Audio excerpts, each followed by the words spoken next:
जय Hind and hello guys, स्वागत है आपका आपके अपने YouTube चैनल ज्ञानदेही होस्ट में। और इस वीडियो में मैं आपको बताने वाला हूं रेलवे रिक्रूटमेंट बोर्ड यानी कि RRB group D online form 2026 के बारे में कि कैसे आपको इस भर्ती का फॉर्म फिलअप करना है। गाइस, इस वीडियो के अंदर आपको कंप्लीट प्रोसेस के साथ में पूरी जानकारी दी जाएगी जिससे कि आप इस फॉर्म को बिना किसी मिस्टेक के भर पाएंगे। तो वीडियो को आपको पूरा देखना है। चलिए शुरू करते हैं। अगर आपने अभी तक वीडियो को लाइक शेयर नया किया हो तो कर दे और चैनल को सब्सक्राइब करके बेल आइकन ऑन कर ले। फिर जो लिंक मैंने आपको इस वीडियो के डिस्क्रिप्शन में दिया है आप ओपन करेंगे, आपके सामने इस भर्ती की जानकारी आएगी जहां पर जानने को मिलेगा कि ये भर्ती आपकी 22,195 पोस्ट पर निकाली गई है एंड आप इसके फॉर्म 31 जनवरी 2026 से लेकर के 2 मार्च 2026 तक भर पाएंगे। एंड गाइज यहाँ पर बात करें आपकी क्वालिफिकेशन की तो इसमें अप्लाई करने के लिए 10वीं या ITI और अगर आपके पास नेशनल अप्रेंटिसशिप सर्टिफिकेट है तो भी आप इसमें अप्लाई कर सकते हैं।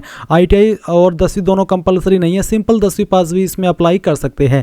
और सैलरी आपको 18,000 रुपये से लेकर के 56,900 रुपये दी जाएगी। एंड गाइज फीस की अगर बात करें तो SC ST serviceman female EBC इनके लिए 250 है और जनरल OBC EWS के लिए 500 है। जहाँ पर जब आपका एग्ज़ाम हो जाएगा, अब वो एग्ज़ाम चाहे आप पास करें चाहे फेल करें, आपको आपकी फीस रिफंड की जाएगी। SC ST serviceman female EBC को पूरी की पूरी यानी कि 250 के 250 फीस रिफंड कर दी जाएगी। और जो बाकी कैटेगरी है जिनसे 500 रुपये लिए जा रहे हैं इनको 400 रुपये फीस रिफंड कर दी जाएगी। अब यहाँ पर आप देख लीजिए, जो मैंने अभी बताया कि इसमें अप्लाई करने के लिए 10वीं मांगी है या फिर आपके पास ITI हो या फिर आपके पास नेशनल अप्रेंटिसशिप सर्टिफिकेट हो, इनमें से कोई भी एक क्वालिफिकेशन आप इसमें अप्लाई कर सकते हैं। ये सभी इन्फॉर्मेशन चेक करने के बाद आप एक बार इंपॉर्टेंट लिंक के सेक्शन से ऑफिशियल नोटिफिकेशन PDF के ऊपर क्लिक करके इस ऑफिशियल नोटिफिकेशन से सभी की सभी जानकारी डबल चेक कर लेना। जहां पर आपको एज लिमिट दी है 18 से 33 साल रखी गई है। And guys SC ST candidate को अलग से 5 साल की छूट और OBC को 3 साल की छूट एज के अंदर दी जाएगी। ये सभी आपने यहाँ पर इन्फॉर्मेशन जब डबल चेक कर ली हो और आप इसमें अप्लाई करने के लिए एलिजिबल हो और आपका इंटरेस्ट हो तो आप यहाँ पर इंपॉर्टेंट लिंक के सेक्शन से अप्लाई ऑनलाइन लिंक ओपन करेंगे। आपके सामने यहाँ पर RRB की ऑफिशियल वेबसाइट आ जाएगी। मैं आपको बता दूँ कि अगर आपने इस वेबसाइट का इस्तेमाल करके कोई भी फॉर्म भरा है जो कि आपकी 2024 के अंदर ये वेबसाइट लॉन्च की गई थी, तो अगर आपने 2024 के अंदर कोई फॉर्म भरा हो या फिर 2025 के अंदर कोई फॉर्म भरा हो तो आपका अकाउंट पहले से बना हुआ है, आप नया अकाउंट नहीं क्रिएट करेंगे और वो क्रिएट हो भी नहीं पाएगा। तो आप डायरेक्टली लॉगिन करेंगे। इसके लिए आपको लॉगिन के ऊपर क्लिक करना होगा और आपके पास 2 विकल्प है लॉगिन होने के। पहला है लॉगिन विद आधार। अगर आप ये माध्यम सेलेक्ट करते हैं तो आपको यहाँ पर वो नंबर डालना है जो कि आपका आधार के साथ में लिंक है। फिर जनरेट आधार OTP के ऊपर क्लिक करना है। आपके नंबर के ऊपर एक OTP जाएगा, वो आप यहाँ पर डालेंगे और यहाँ पर टिक करके इसमें लॉगिन हो जाएंगे। और गाइज अगर आपको इस वाले लॉगिन वाले प्रोसेस में प्रॉब्लम आ रही है तो आप login with RRB account credential इसके ऊपर क्लिक करेंगे। यहाँ पर आपको आपका रजिस्टर्ड नंबर या ईमेल एड्रेस डालना है, कोई एक चीज़। फिर जो पासवर्ड आपने बनाया था वो आप यहाँ पर डालेंगे एंड देन आप यहाँ पर लॉगिन हो जाएंगे। अगर गाइज आप आपका पासवर्ड भूल चुके हैं तो आप फॉरगॉट पासवर्ड पर क्लिक करना, यहाँ पर आपका रजिस्टर्ड नंबर या ईमेल एड्रेस डालना, आपका डेट ऑफ बर्थ सेलेक्ट करना और फिर प्रोसीड के ऊपर क्लिक करना। देन आपको OTP वेरिफिकेशन के माध्यम से एक न्यू पासवर्ड सेंड किया जाएगा जिसका इस्तेमाल करके आप लॉगिन हो जाएंगे। अब गाइज ये जानकारी तो हुई उन कैंडिडेट के बारे में जो कि पहले से इस वेबसाइट के ऊपर रजिस्टर्ड है। अब बात कर लेते हैं उनके बारे में जो कि पहली बार ये फॉर्म भरने वाले हैं इस वेबसाइट का इस्तेमाल करते हुए। उनको यहाँ पर अकाउंट क्रिएट करना है। इसके लिए वो यहाँ पर क्रिएट एन अकाउंट इसके ऊपर क्लिक करेंगे। देन यहाँ पर प्लीज़ नोट करके भी उनको यही चीज़ बोली जा रही है कि अगर आपने 2024 या फिर 2025 के अंदर कोई भी CAN का फॉर्म जो कि RRB के द्वारा इशू किया गया हो वो भर लिया था तो आप इसमें दोबारा रजिस्ट्रेशन नहीं करेंगे, आप डायरेक्टली लॉगिन कर लेंगे। बट गाइज अब आप इस वाले इंटरफेस पर आए हैं या फिर यहाँ तक आए हैं इस वीडियो के अंदर तो आप इसमें पहले से रजिस्टर्ड नहीं है, पहली बार कोई फॉर्म भर रहे हैं इस वेबसाइट का इस्तेमाल करते हुए, तो आप यहाँ पर इस प्लीज़ नोट को ओके कर दीजिए। अब आती है कंट्री ऑफ नेशनलिटी। तो सबसे पहले आपको यहाँ पर इसमें इंडिया सेलेक्ट कर लेना अगर आप इंडियन हैं। फिर आपको यहाँ पर आपका जो फुल नेम है वो एंटर करना है 10th के सर्टिफिकेट के अकॉर्डिंग। और गाइज इस फुल नेम को आपको यहाँ पर दोबारा डाल करके वेरीफाई भी कर देना है। फिर आपसे पूछा कि क्या आपने 10वीं के बाद में आपका नाम बदला है, अगर हाँ तो यस, नहीं तो आप नो कर देंगे। फिर जो आपका डेट ऑफ बर्थ है वो आप यहाँ पर कैलेंडर के ऊपर क्लिक करके सिलेक्ट करेंगे। पहले आप यहाँ से आपका जो ईयर है वो सिलेक्ट कर लेंगे, फिर उसके बाद में आपको यहाँ पर जो आपका मंथ है वो सिलेक्ट करना है एंड देन यहाँ पर डे, तो आपका डेट ऑफ बर्थ आ जाएगा। फिर गाइज आपको डेट ऑफ बर्थ को यहाँ पर दोबारा से यहाँ पर डाल के वेरीफाई करना है। तो जो भी आपका डेट ऑफ बर्थ अभी आपने भरा वो आप यहाँ पर एंटर कर दें। इसके बाद आप आपका जेंडर सेलेक्ट कर लेंगे, मेल या फीमेल। जेंडर को दोबारा सेलेक्ट करके वेरीफाई कर देंगे। सेम वे में आप यहाँ पर आपका जो फादर नेम है वो एंटर करेंगे। ये भी आपको 10th के सर्टिफिकेट के अकॉर्डिंग फिल करना है।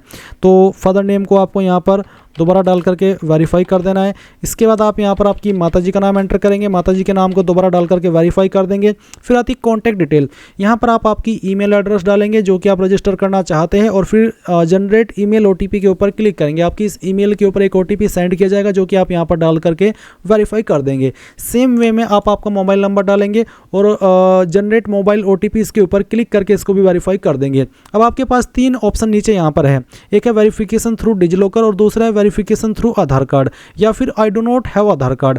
तो अगर आप डिजिलॉकर के माध्यम से वेरिफिकेशन करना चाहते तो आपको वेरिफिकेशन थ्रू डिजिलॉकर इसके ऊपर क्लिक करना होगा, आपको डिजिलॉकर की वेबसाइट के ऊपर ट्रांसफर किया जाएगा।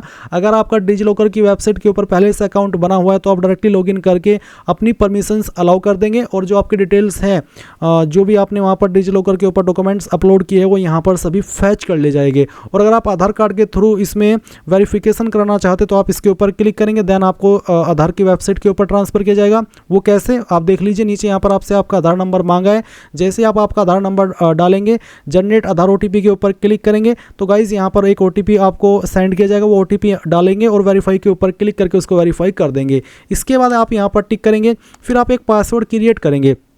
पासवर्ड आपका कैसा उसका आप एग्जांपल देख लीजिए। पासवर्ड के अंदर इंग्लिश का कैपिटल लेटर कम से कम एक, स्मॉल लेटर कम से कम एक स्पेशल कैरेक्टर और साथ ही डिजिट, कुछ इस तरह का पासवर्ड आप बना लेंगे अपनी मर्जी से और उस पासवर्ड को दोबारा डाल करके वेरीफाई कर देंगे।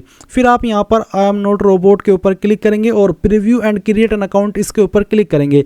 इसके ऊपर क्लिक करने के बाद जो भी जानकारी आपने शुरू से लेकर अभी तक भरी है वो सभी आपके सामने आएगी। अच्छे से जानकारी एक एक करके चेक कर लेना क्योंकि ये वो सब जानकारी है जो कि करेक्शन के टाइम भी आप एडिट नहीं कर पाएंगे, इसलिए सभी जानकारी अच्छे से चेक करनी है, टाइम लगा करके एक एक स्पेलिंग, ताकि आपको पूरी तरीके से श्योरिटी हो जाए कि यहाँ सभी इन्फॉर्मेशन सही है। और जब आपकी इन्फॉर्मेशन बिल्कुल करेक्ट हो तब आप यहाँ पर इसको सबमिट कर देना। जैसे ही आप ये प्रोसेस कंप्लीट कर लेंगे आपका अकाउंट क्रिएट हो जाएगा। अब आप यहाँ पर इस वाले इंटरफेस पर आएंगे और लॉगिन करेंगे। लॉगिन करने के लिए आपके पास यहाँ पर 2 विकल्प हैं, एक है आधार वाला, अगर आपने आधार के थ्रू वेरिफिकेशन किया है तो आप यहाँ पर लॉगिन विद आधार सेलेक्ट करके आपका वो नंबर डालिए जो आधार के साथ में लिंक है और जनरेट आधार ओटीपी के ऊपर क्लिक कीजिए और जो ओटीपी आएगा वो यहाँ पर डाल करके आई एम नॉट रोबोट के ऊपर क्लिक करके लॉगिन हो जाइएगा। अगर इसमें कोई इशू आ जाता है तो आप login with RRB account credential इसके ऊपर क्लिक करना, आपका रजिस्टर्ड नंबर या ईमेल एड्रेस यहाँ पर डालना और जो पासवर्ड अभी आपने बनाया अपनी मर्जी से वो यहाँ पर डालना और फिर यहाँ पर आई एम नॉट रोबोट के ऊपर क्लिक करके लॉगिन के ऊपर क्लिक करना। इसके बाद में गाइज आपके सामने यहाँ पर ओटीपी सेंड करने का विकल्प आएगा। आपको सेलेक्ट करना होगा कि आप ओटीपी ईमेल पर चाहते हैं या फिर नंबर पर, जो भी माध्यम आप सेलेक्ट कर लेते हैं उसी के ऊपर आपको ओटीपी सेंड किया जाएगा। वो ओटीपी आप यहाँ पर डालेंगे और लॉगिन के ऊपर क्लिक कर देंगे। कई बार ओटीपी आने में थोड़ा लेट हो जाता है, इसलिए आपको थोड़ा सा वेट कर लेना है। अब आप यहाँ पर क्या करेंगे, ऑनलाइन एप्लीकेशन के सेक्शन में क्लिक करेंगे। आपको यहाँ पर आपकी वैकेंसी देखने को मिल जाएगी। कुछ कैंडिडेट यहाँ पर इसमें प्रॉब्लम फेस कर रहे हैं कि उनके सामने दिल्ली जोन नहीं आ रहा है। तो गाइज जिन कैंडिडेट के सामने यहाँ पर दिल्ली जोन नहीं आ रहा है उनको यहाँ पर इसमें चंडीगढ़ जोन से अप्लाई कर लेना है, क्योंकि यहाँ पर दिल्ली जोन का जो एक सब कॉन्टिनेंट जोन है वो यहाँ पर चंडीगढ़ माना जाता है। प्रीवियस भर्ती में भी कुछ ऐसा ही हुआ था। तो यहाँ पर अगर आपको दिल्ली जोन में अप्लाई करना है तो आप चंडीगढ़ सेलेक्ट कर लेना। अब चलिए यहाँ पर आपको जिस भी जोन में अप्लाई करना है आपकी चॉइस के अकॉर्डिंग वो आप सिलेक्ट कर लें, फिर यहाँ पर टिक कीजिए और उसके बाद में नेक्स्ट के ऊपर क्लिक कीजिए। अब यहाँ पर आपके सामने कुछ ऐसा इंटरफेस आ जाएगा। गाइज मैं आपको बता दूं कि मेरा पहले से इस वेबसाइट के ऊपर OTR हो रखा था, मैंने पहले से अपना अकाउंट बनाया हुआ था, तो मेरी जानकारी यहाँ पर कुछ वहाँ से फैच कर ली गई है। अगर आप पहली बार इस फॉर्म को भर रही है इस वेबसाइट का इस्तेमाल करते हुए तो आपको सभी जानकारी यहाँ पर भरनी होगी। जैसे कि यहाँ पर एक विकल्प है मैरिटल स्टेटस, तो आप मैरिड हो या अनमैरिड हो, जो भी आपका स्टेटस है वो आप सेलेक्ट कर लेना। रिलीजन आपका क्या है, हिंदू, मुस्लिम, क्रिश्चियन, सिख, बुद्धिस्ट, जो भी है वो आप सेलेक्ट कर लीजिएगा।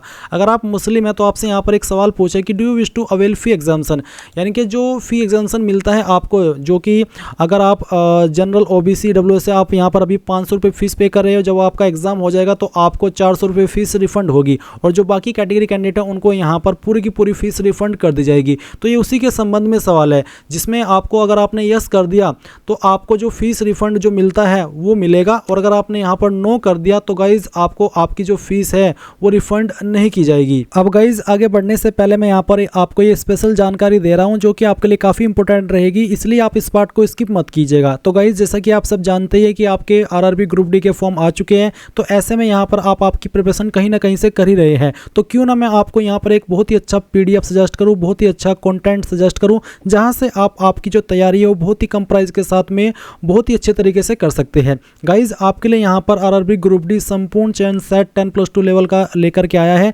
इसमें गाइज आपको क्या क्या मिलेगा अगर उसके बारे में बात की जाए तो गाइज आपको यहाँ पर इसमें मैथमेटिक्स की बुक मिलेगी। इसमें आपका मैथमेटिक्स गणित एक्सपर्ट कॉन्सेप्ट नोट्स है जहाँ पर आपको टॉपिक वाइज कॉन्सेप्ट और बेसिक ट्रिक्स मिलेंगे, सिर्फ वही पढ़े जो एग्जाम में आएगा पॉइंट टू पॉइंट। इसके अलावा आपको मैथमेटिक्स गणित एग्जाम ब्रह्मास्त्र एनालिसिस मिलेगा जहाँ पर pattern decode plus speed hacks, topic wise heat map, जाने किस चैप्टर से ज़्यादा सवाल आते हैं, कैलकुलेशन तेज करने के स्पीड हैक आपको मिलेंगे। फिर यहाँ पर आपका रीजनिंग एक्सपर्ट्स नोट्स मिलेगा, रीजनिंग एग्जाम ब्रह्मास्त्र एनालिसिस आपको मिलेगा। इसमें क्या रहेगा, इसमें बोला है कि 100% logic clear plus verbal and non verbal reasoning का पूरा समाधान आपको दिया गया है। हर मुश्किल टॉपिक को आसान लॉजिक के साथ में समझा गया है। पैटर्न डिकोड में यहाँ पर आपको पिछले 5 साल के सवालों का निचोड़ मिलेगा, कठिन सवालों को हल करने की टॉपर की ट्रिक आपको यहाँ पर मिलने वाली है इसमें। फिर यहाँ पर इसी प्रकार से आपका general awareness and current affairs में सामान्य जागरूकता एवं करंट अफेयर्स का एक्सपर्ट कॉन्सेप्ट नोट्स मिलेगा और साथ ही साथ इसका भी आपको ब्रह्मास्त्र एनालिसिस मिलने वाला है। इसमें भी आपके सेम तरीके से चीज़ों को सरल वे में बताया गया है। और गाइज साथ ही आपका प्लानिंग एंड मिस्ट्री तैयारी की रणनीति आपको यहाँ पर कैसे करनी है, 60 डेज स्मार्ट प्लानर ये आपको मिलने वाला है। साथ ही पेपर सोल्विंग रणनीति कैसे आपको करनी है, उसमें आपको किन चीज़ों का ध्यान रखना है, क्या पढ़ना है क्या नहीं पढ़ना है, ये सभी चीज़ें आपको यहाँ पर मिलने वाली है। तो गाइज देर किस बात की, इसको आप आज ही परचेज कर लीजिए। अगर आप मेरे कोड GDH का इस्तेमाल करेंगे तो आपको एक्स्ट्रा 100 रुपये की छूट मिल जाएगी। कोई इतना बड़ा प्राइस इसका इन्होंने रखा नहीं है, तो जाइए और इसको बाय कर लीजिए। मैंने आपको बाय करने का लिंक वीडियो के डिस्क्रिप्शन में दिया हुआ है, साथ ही कमेंट पिंड में भी दिया हुआ है। जैसे आप लिंक ओपन करेंगे आपके सामने वेबसाइट आ जाएगी। यहाँ पर आ जाने के बाद में आप इसको हिंदी और इंग्लिश जिस लैंग्वेज में लेना चाहे ले सकते हैं, दोनों लैंग्वेज में अवेलेबल है। सभी ई बुक यहाँ पर आपको दोनों लैंग्वेज में मिल जाएगी। आप यहाँ पर गेट इंस्टेंट एक्सेस इसके ऊपर क्लिक करके अगर मेरे कोड का इस्तेमाल करेंगे GDH तो गाइस आपको जैसे कि मैंने बताया कि एक्स्ट्रा 100 रुपये की ऑफ मिल जाएगी। तो जाइए और उसको बाय कर लीजिए। कोई सवाल डाउट हो तो आप मुझे कमेंट के माध्यम से पूछ लेना या मुझे इंस्टाग्राम पर कॉन्टैक्ट कर लेना। मेरी इंस्टाग्राम ID इस वीडियो को डिस्क्रिप्शन में ही दी गई है।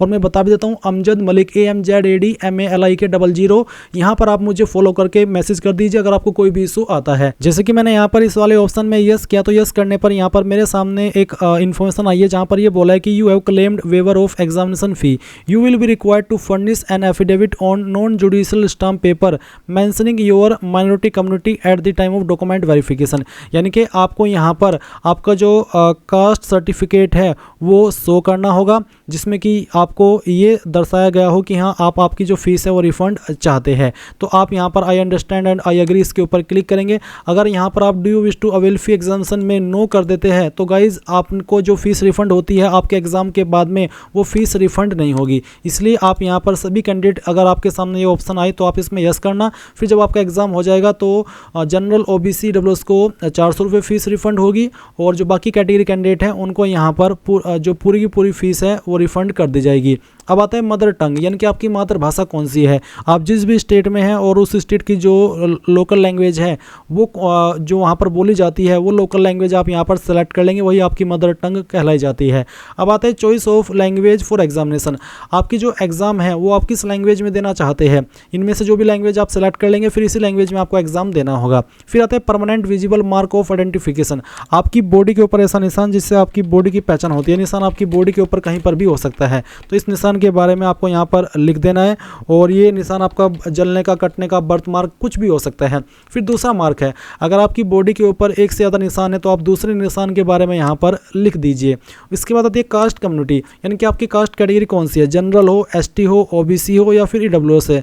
जो भी आपकी कास्ट कैटेगरी है वही आप सेलेक्ट करेंगे। अगर आप अनरिजर्व्ड है, जनरल है तो आपके सामने कोई अतिरिक्त ऑप्शन नहीं आएगा। बट अगर आपकी कैटेगरी ST है तो यहाँ पर गाइज आपके सामने अतिरिक्त ऑप्शन आएगा, जैसे कि आप देख सकते हैं कि SC ST कैंडिडेट को यहाँ पर जो आपका सर्टिफिकेट है वो देना होगा। मैं यहाँ पर I understand and I agree इसके ऊपर क्लिक करता हूँ। आपके सामने कुछ इस तरह से विकल्प आएंगे। अगर आप OBC सिलेक्ट करते हैं तो भी आपके सामने यहाँ पर इसी तरीके से विकल्प आएंगे। OBC सिलेक्ट करने पर एक अतिरिक्त विकल्प ये है कि जहाँ पर पूछा कि सिलेक्ट नॉन क्रीमी या फिर creamy layer status under OBC।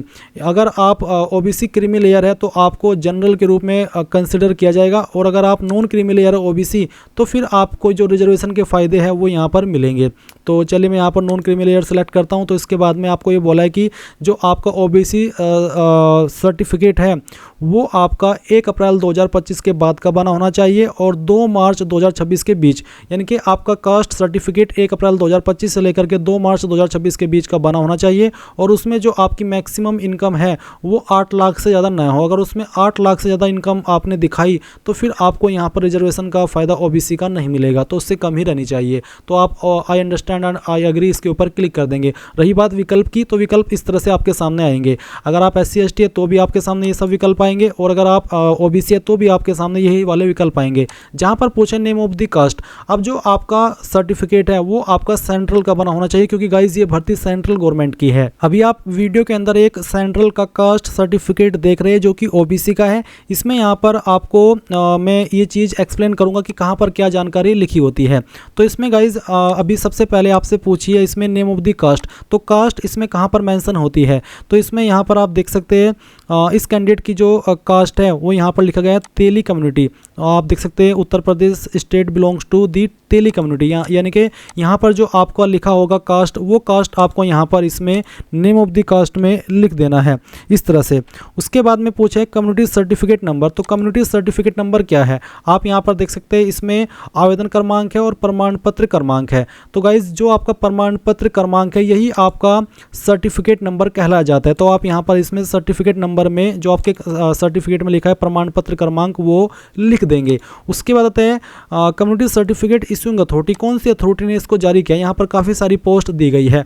अब ये कैसे पता चलेगा कि मेरा सर्टिफिकेट कौन से पोस्ट के अधिकारी ने जारी किया है। आप यहाँ पर सक्षम अपने इस सर्टिफिकेट में आइए और देखिए यहाँ पर सक्षम अधिकारी के बाद में कौन सी पोस्ट को लिखा गया है। जैसे कि ये सर्टिफिकेट इस कैंडिडेट का तहसीलदार के द्वारा जारी हुआ है। ऐसा नहीं है कि आपका सर्टिफिकेट भी तहसीलदार के द्वारा ही जारी हो, ये अलग अलग पोस्ट के अधिकारी द्वारा जारी होता है। तो आपको देखना है यहाँ पर सक्षम अधिकारी के बाद में कौन सी पोस्ट लिखी है। जो भी पोस्ट लिखी है अगर वो हिंदी में लिखी है तो आप उसको इंग्लिश में ट्रांसलेट कर लेना, और अगर आप समझ पा रहे हैं कि हाँ ये इस पोस्ट के अधिकारी ने जारी किया तो अच्छी बात है। जैसे कि यहाँ पर तहसीलदार लिखी है, अब मैं यहाँ पर आता हूँ और इसमें मैं तहसीलदार सेलेक्ट कर लेता हूँ। अब आता है कौन सी स्टेट के द्वारा जारी हुआ है, तो ये सर्टिफिकेट जारी हुआ है उत्तर प्रदेश के द्वारा। तो चलिए मैं यहाँ पर इसमें उत्तर प्रदेश सेलेक्ट कर लेता हूँ। अब आते हैं कि कौन सी डेट में जारी हुआ है, तो ये सर्टिफिकेट जारी हुआ है 15 फरवरी 2025। बट गाइज ध्यान दीजिए कि जो ओबीसी का कास्ट सर्टिफिकेट है वो आपका 1 अप्रैल 2025 के बाद का बना होना चाहिए, यानी कि इस कैंडिडेट का ये सर्टिफिकेट वैलिड नहीं है क्योंकि इसमें ये पहले का बना हुआ है। तो आपको न्यू बनवा लेना है अगर आपकी डेट पुरानी है। चलिए मैं यहाँ पर ये सेलेक्ट कर लेता हूँ। इसके बाद गाइज आप यहाँ पर नीचे की तरफ आएंगे और आपकी जो एड्रेस की इन्फॉर्मेशन है वो देंगे। तो इसमें यहाँ पर आपको पहले आपका प्रेजेंट एड्रेस फिल करना है, जैसे कि आपकी स्टेट सेलेक्ट कर लेनी है, आपकी डिस्ट्रिक्ट सेलेक्ट कर लेनी है। एड्रेस क्या है वो कंप्लीट आपको एड्रेस के सेक्शन में डाल देना है। आपका नियरेस्ट सिटी या फिर मेजर टाउन कौन सा है वो आप यहाँ पर भर देंगे और अपना पिन कोड भी डाल देंगे। नीचे एक लाइन है कि tick if permanent address is same as present address, यानी कि अगर आपका परमानेंट एड्रेस और प्रेजेंट एड्रेस सेम है तो आप इस बॉक्स को टिक कर देना। अगर अलग है तो अनटिक करके अलग से इस तरफ अपना परमानेंट एड्रेस फिल कर लेना। बट मेरा सेम है तो मैंने इसको टिक कर दिया। इसके बाद आप पहले इस जानकारी को सेव कर देंगे और फिर नेक्स्ट के ऊपर क्लिक करेंगे। अब आपके सामने यहाँ पर इस तरह का इंटरफेस आएगा। कुछ और जानकारी आपको देनी है, बेसिकली सवालों के आंसर करने हैं। जैसे कि एक सवाल है कि क्या आप एक्स सर्विसमैन है, अगर है तो यस, नहीं तो आप नो कर देंगे। फिर एक और सवाल है कि क्या आप विकलांग है, बैच मार्क डिसेबिलिटी वाले कैंडिडेट है, अगर हाँ तो यस, नहीं तो यहाँ पर भी आपको नो करना है। अगर आप लिखने में प्रॉब्लम फेस करते हैं, आपको जो एक पारा 11.7.2 है उसमें उससे संबंधित स्क्राइब चाहिए। स्क्राइब होता है एक अदर पर्सन आपकी जगह पर एग्जाम लिखे। अगर आप ऐसे कैंडिडेट है तो आप इसमें यस करेंगे, नहीं तो आपको नो कर देना है। फिर क्या आप इकोनॉमिकली बैकवर्ड क्लास यानी कि ईबीसी से आते हैं, अगर आप आते हैं तो यस, नहीं तो आपको नो कर देना है।